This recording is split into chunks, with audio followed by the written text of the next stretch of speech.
इनकी आवाज बुलंद, एक एक बात सिख और आपके दिल को छूने वाली बहुत बढ़िया इन्होंने अपना भाषण यहाँ रखा है। और भाषण ही नहीं था मात्र, एक बहुत अच्छा सर प्रोफेसर है, लोग है और लोग की बहुत सारी महत्वपूर्ण जानकारी इन्होंने में उपलब्ध कराई है। सोसाइटी इनको सम्मानित करने में गौरव की। अशोक राठी जी प्रोफेसर हैं PCIMS रोहतक में, और जैसा कि बताया था JP माजरा जी ने कि प्रेसिडेंट भी हैं ये अपनी यूनियन के।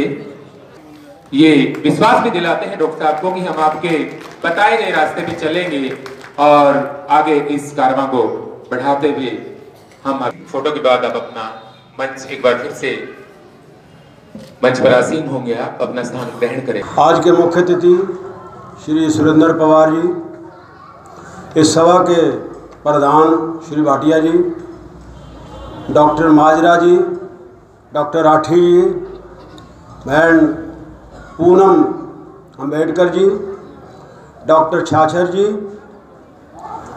और डॉक्टर कटारिया जी, पोरिया साहब, कलसन साहब, माताओं, बहनों, बुजुर्गों, भाइयों, प्यारे बच्चों, संविधान के बारे में आपको डॉक्टर छाछर साहब ने सब कुछ बता दिया। इतना बढ़िया उन्होंने इसको एक्सप्लेन किया है, उसका विस्तार से आपको बताया है, और बाकी जो कसर थी वो पोरिया साहब पूरी कर गए।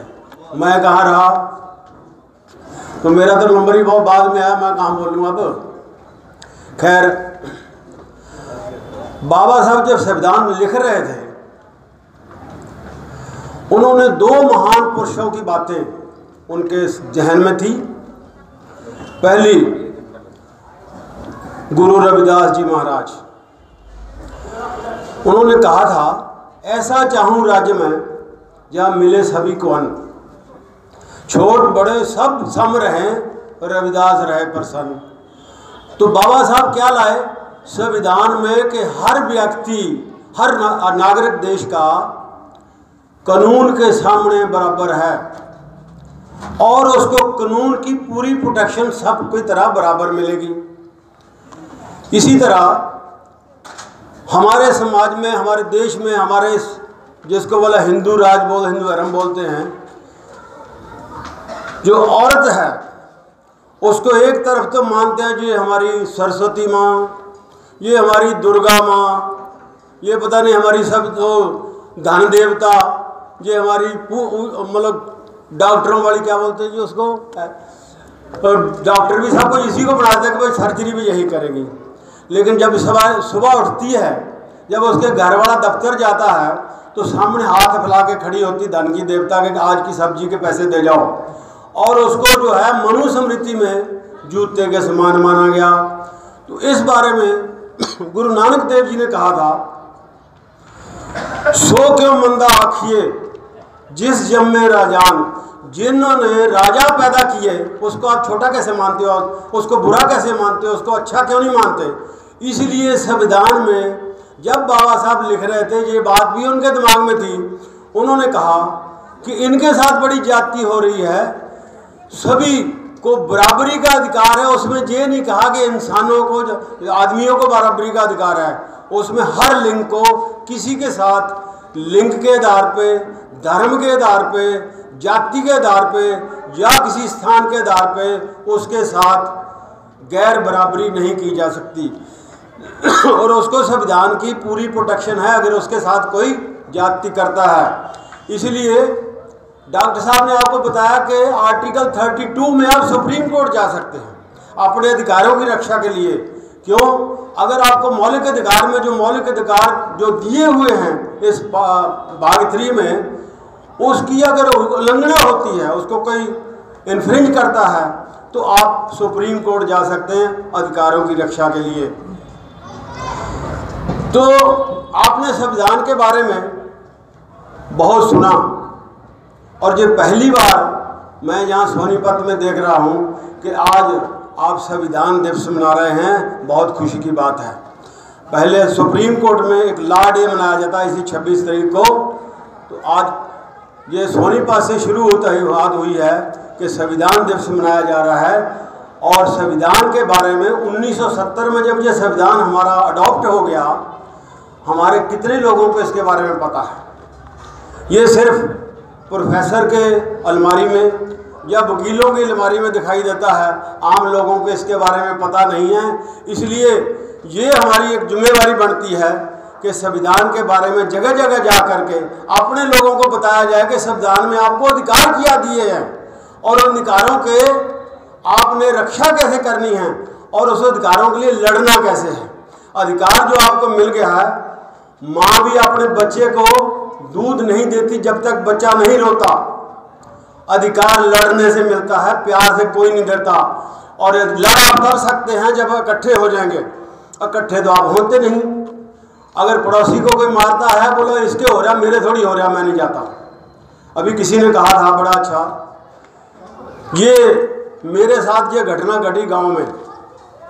मैं तो शुरू से थोड़ा रेवोल्यूशनरी टाइप रहा हूँ, इसलिए पुलिस में आ गया। गांव में हमारे पड़ोस में, क्योंकि उसमें आप देखिए कि जो हमारा मोहल्ला होता है वो भी इस तरफ होता है जहाँ सूरज की रोशनी ना पड़े, है कि नहीं? सूरज इधर छुपता है उधर ही होता है, और पानी भी गांव का उधर से ही आता है। आपका सूरज जिधर चढ़ता है उधर क्यों नहीं होता? उसके लिए क्यों नहीं लड़ते? जिधर सूरज निकलता है या जिधर से पानी आता है उधर क्यों नहीं अपना मकान बनाते? कहाँ रोकता आपको? क्योंकि संविधान में आपको अधिकार दिया है, आप हिंदुस्तान में कहीं भी अपना मकान बना सकते हैं, किसी जगह मकान बना सकते हैं, कहीं भी आप रह सकते हैं, कहीं भी आप जा सकते हैं। आपको तो फौरन जाने का भी अधिकार है, तो फिर आप क्यों डरते हैं? फिर आप उसी तरफ क्यों जाए जिधर सूरज छिपता है? सूरज जिधर से चढ़ता है उधर जाना चाहिए। तो हमने अपने गांव की जो गलियां बनवाई उसका उधर को रखा, जिधर से पानी आता था उधर वापस कर दिया कि पानी उधर जाना चाहिए, इधर से क्यों आए। तो अब उस गांव का पानी हमारी तरफ नहीं आता है। मैं यहाँ हरियाणा में 79 में आया, तो जब मैं यहाँ एसपी लगा रोहतक में, तो मेरे पास एक गांव से लोग इकट्ठे होके आ गए अपना सामान उठा के कि हम तो गांव से पलायन करेंगे। मैं भी क्यों? गांव में बड़ी जाति होती है, हमारे साथ छुआछूत होता है, इसलिए हम दूसरे गांव में चले गए। हमने कहा भाई आप इधर से निकलोगे, पलायन करोगे तो कहाँ जाओगे? बोला जी किसी दूसरे गांव में जाएंगे। अगर वहां भी यही हुआ तो फिर कहाँ जाओगे? बोले जी फिर और आगे गांव में जाऊंगा। सारी उम्र यही काम कियो, जो आपको तंग करता है उसको मार के मेरे पास आ जाओ, तुम्हें कोई पकड़ के दिखाए दे। जिस जिले में रहा हूँ, अभी कुछ लोग हमें जानते होंगे, मतलब कुछ जैसे पूरिया साहब जानते हैं और भी कई सज्जन जानते हैं। जिस डिस्ट्रिक्ट में रहा हूँ उस डिस्ट्रिक्ट में ये बात कभी नहीं सुनी कि हम पलायन करने जा रहे हैं। हमें साला मार के आ जाओ और उसके बाद वहाँ पकड़े मत जाना, गाँव सीधा मेरी कोठी पे आ जाओ, पकड़ के दिखाए आपको कौन। तो हौसला हो गया ना, तो पहले ताकत लाओ। ताकत लाने के लिए आप लड़ो, और लड़ने के लिए आप इकट्ठे हो जाओ। इकट्ठे आप होते नहीं, क्योंकि ये संविधान में आपको दिया है, रिजर्वेशन जो है उठाने के लिए दी है कि आप बहुत पिछड़े हुए थे, इसलिए आपको सुविधा दी गई है कि आप उठो, दूसरों के बराबर हो जाओ और बराबर होकर अपने अधिकार मांगो, क्योंकि उस अदरवाइज आप नहीं मांगते। हमने एक बहुत बड़े अफसर हमारे हरियाणा में हुए, मुख्यमंत्री के पैर की तरफ बैठ गए और हम भी वहाँ खड़े थे। हमने कहा ये आप पैर की तरफ क्यों बैठ रहे हो, आप सिर की तरफ क्यों नहीं बैठते? बोला हमने गांव में जाना, वहीं रहना, और गांव में हमारे लोगों के साथ जाती हो रही है। अगर हमारे अफसरों में ये हाल है तो बाकी गांव में क्या होगा? गांव वाले तो डरते ही रहेंगे। हमने कहा कुर्सी उठाओ, सिर की तरफ बैठेंगे। हम तो सिर की तरफ बैठ गए, उस अफसर को उठ के आना पड़ा। तो भैया तगड़े हो वो, दुनिया मंदी जोरानू लाख लान दे कमजोरानू, कमजोर आदमी कोई नहीं पूछता। संविधान जो बाबा साहब ने आपको दिया उसमें बहुत अधिकार दे दिए, लेकिन अधिकार लेने के लिए आप में ताकत होनी चाहिए। ताकत कैसे आएगी? ये पहले आप पढ़िए, पूरा जानिए कि हमारे अधिकार है क्या, मैं अधिकार लूँ कहाँ से, और उसके लिए वो सारे जो तरीके हैं उसको यूज़ करें, तभी आपको अपने अधिकार मिल सकते हैं। और दूसरी बात ये है, मैं देख रहा हूँ कि जहाँ एक ही कास्ट के ज़्यादातर लोग दिखाई दे रहे हैं। क्या भाई बाबा साहब इसी कास्ट के लिए थे? ये बताइए, संविधान जो लिखा है वो सबके लिए लिखा है। उसमें ये नहीं कहा कि स्त्री जो है इस समाज की जो है बराबर है, बाकी नहीं। जो बराबरी का अधिकार दिया सबको दिया, तो दूसरे लोग क्यों नहीं आते? अगर आप कहीं जाके बाहर बोल दें कि मैं अम्बेडकरवादी हूँ, अगर आप दूसरी कास्ट के भी हैं और उसको माना जाए कि आप भी शायद शेड्यूल्ड कास्ट हैं, और हमारे शेड्यूल्ड कास्ट तो अपनी कास्ट ही छिपाते रहते हैं। मैं 68 में दिल्ली में गया पहली बार।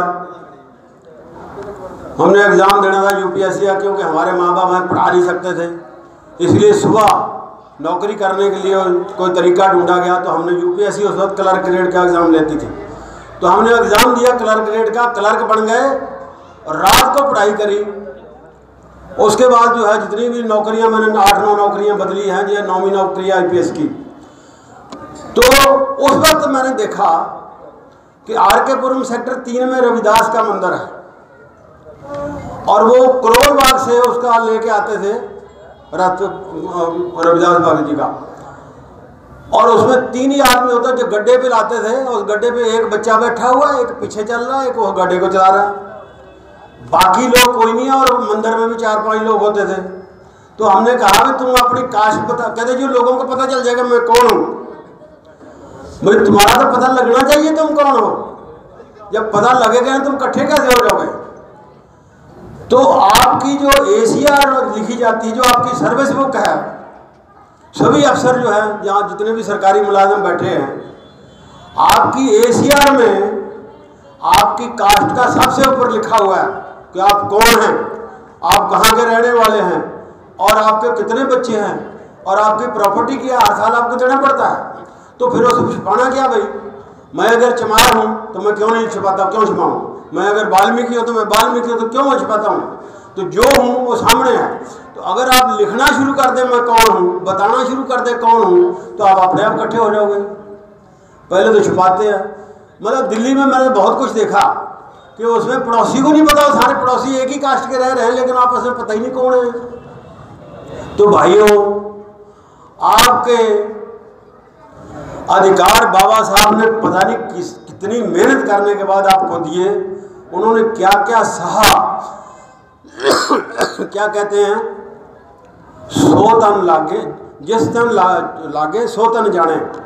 जो जूता जिसको चुभता है उसी को पता लगता है कि जूता मेरे कट रहा है, अदरवाइज दूसरे को नहीं पता। तो बाबा साहब के पास तो पानी देने के लिए भी वो पीएन स्कूल में नहीं आता था, उस दिन उनको पानी नहीं मिलता था। नो वाटर, नो पीएन, नो वाटर।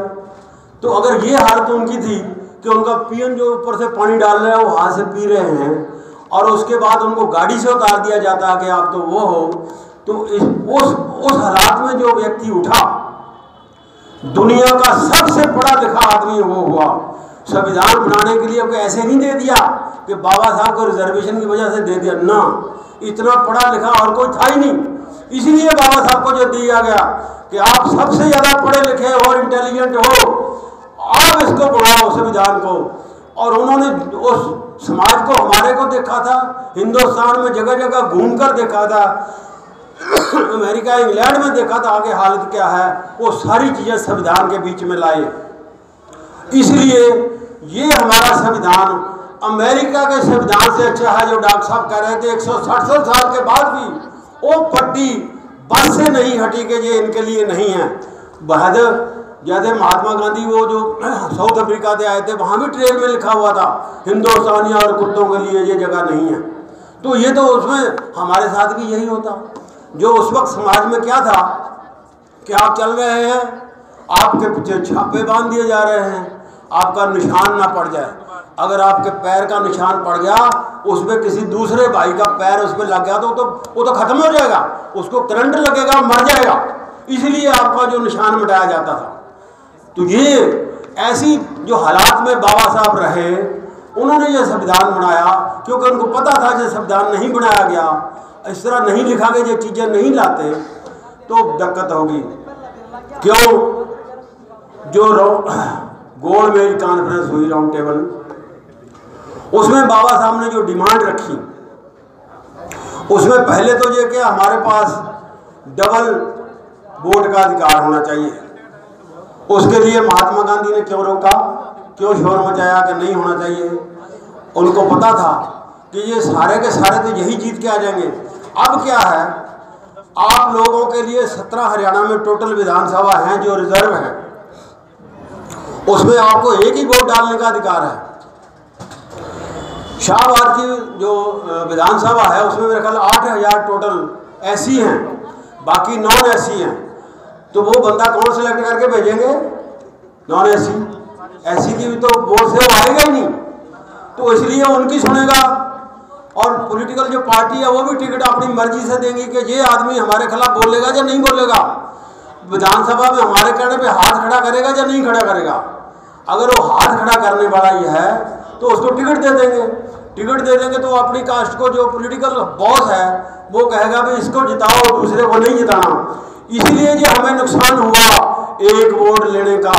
अगर 2 वोट होते तो ये 17 तो आते ही आते, उसके बाद दूसरी सीट से भी आते तो ज़्यादा हो जाते। तो 90 में से अगर 34 हो जाते, सरकार किसकी बनती? इनकी बनती। तो इसलिए महात्मा गांधी ने हमारे साथ एक धोखा किया।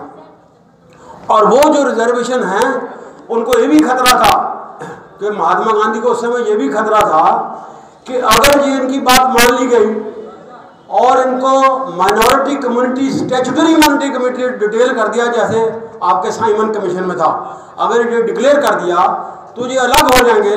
अलग होने के बाद मुसलमानों से भी ज़्यादा पॉपुलेशन उनकी हो जाएगी और हमारे हिंदुओं से भी ज़्यादा हो जाएगी। और इसलिए ये 3 राज्य बन जाएंगे, 3 देश बनेंगे 2 की बजाय। और 3 बन जाते तो कम से कम एक जगह अपने लोग तो होते। अभी जो है एक में हम क्या ले रहे हैं। और बाबा साहब क्यों माने? वो ये नहीं कि महात्मा गांधी मर जाएगा। बाबा साहब इस बात के माने कि हमारे लोग बड़े कमज़ोर हैं, इनके पास कोई हथियार नहीं है, इनके पास कोई पैसा नहीं है। अगर मैं ये नहीं मानी बात इस समय, महात्मा गांधी अगर मर गया दंगे हो जाएंगे और हमारे लोगों के सबसे ज़्यादा कत्लेआम होंगे। इस मजबूरी में उनको मानना पड़ा, वरना वो नहीं मानते थे। इसलिए बाबा साहब के आप शुक्रगुजार होइए, जो जहाँ सब बैठे हैं माता बहनें जो है, आप ज़्यादा उनको शुक्रगुजार होना चाहिए। अपने अपने भाइयों को बहनों को जाके बताइए कि उनको अधिकार क्या दिए हैं।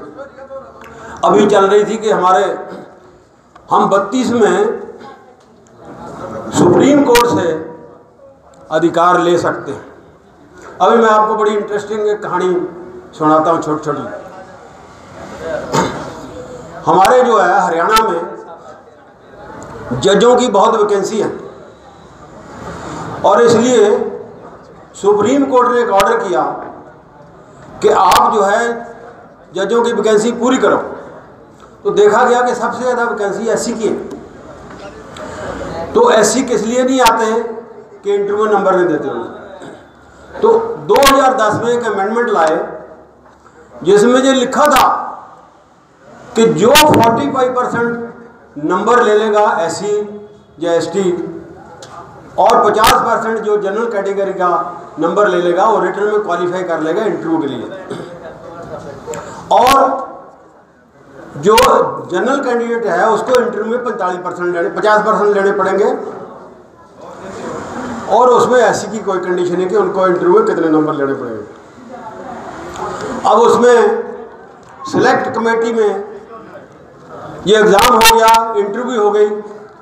जब रिजल्ट निकालने के लिए सिलेक्ट कमेटी ने 34 वैकेंसी के बजाय 7 वैकेंसी नहीं दी, 27 जो है जज भर्ती कर लिए। उसमें लिखा कि इनके 45% इंटरव्यू नंबर नहीं है, इसलिए इनको नहीं लिया जा सकता।